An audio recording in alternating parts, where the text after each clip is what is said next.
against me. 'Cause I've been lonely, kill me. I've been rejected, disrespected more than a couple times. You ready to fight? Ready.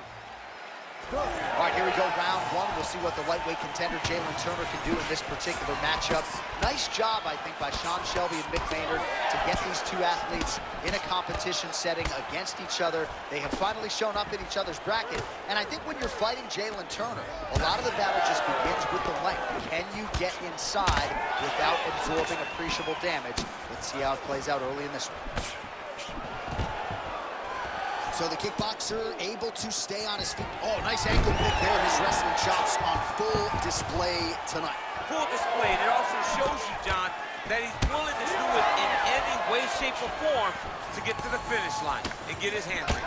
And he connects with the punch there. Fast pace here in the early going. Well, just like he drew it up with us on Thursday, catches the kick, counters beautifully with the takedown. He did a great job with that nice takedown.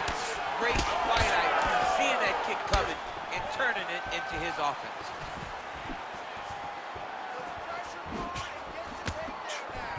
Well, eventually, you know he's going to turn this defense into offense, please. Oh, that is a thing of beauty. Probably my favorite takedown. He got him with the ankle pick there. I mean, an ankle pick.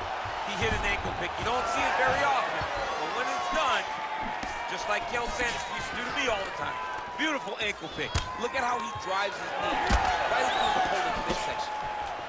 Well, in terms of Conor McGregor's frame at lightweight or at featherweight, he really uses his length well. He has an picture perfect shot there, DC, and one more of those, he might be out. I mean, the fight is going to be over. I can't believe he's still standing.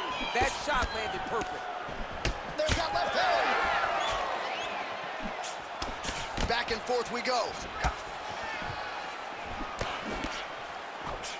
Hook to the head there by Turner. Oh, another blistering combination there, really starting to do a nice job stringing the shots together. And you can see the damage in his opponent's body, his face, his spine, his legs. He's beating him up on all the targets. It's not one guy just headhunting. He is finding every opening that is presented to him.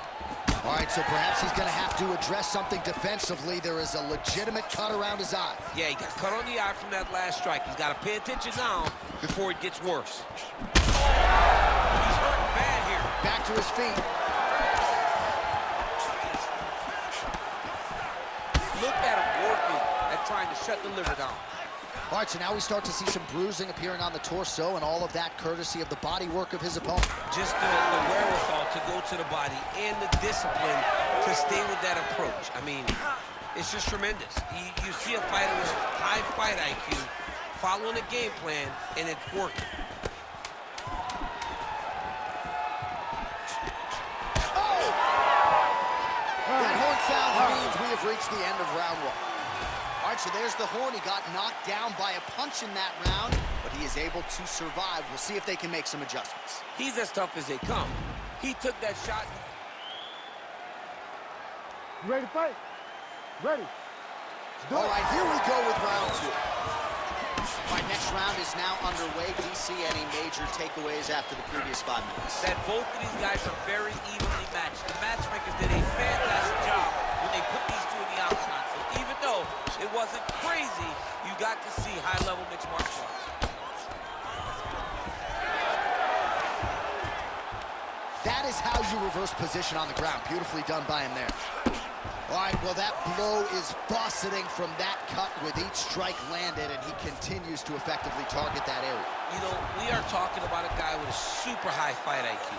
So when you give him that blood, that crimson red is nothing more than something that inspires him to continue doing what he's doing. So you have got to change something. You got to get your head moving so you're not taking too much damage to that cut. Man, how fun is this to watch as he continues to dole out damage with the ground and pound? Take it back to the days of guys like Mark Coleman, just beating people up in the ground and pound. This guy is a throwback fighter that's very fun to watch. Yeah, the Godfather would be proud. Oh. Point accuracy on that punch right there. His opponent's compromised, DC. It's one thing to land a hard shot. It's another. Well, he was setting up the hooks early and often tonight. Watch for him to try to set it up again here. Tried to go to the body, but unable to connect. Slipped that offering from his opponent. In the past, we've seen him sort of lean on the toughness. Tonight, he's leaning on the defense. And you see the evolution of the fighter in front of us. He doesn't have to be tough anymore. The more he can... Oh, he's stuck bad. He's got to grab it. He's got to recover. He cannot sit in this position. The referee will have no choice but to stop the fight. Back to the feet. He got hurt again. Oh, my goodness. Oh, man, he's hurt. That is it. Holy smokes. Well, that smile is only going to be surpassed by the zeros on the check. A huge knockout tonight. Got to think some bonus money's coming his way. Bonus money is coming his way. When you knock somebody stiff like this, you expect a bonus check. What a phenomenal performance by this young man.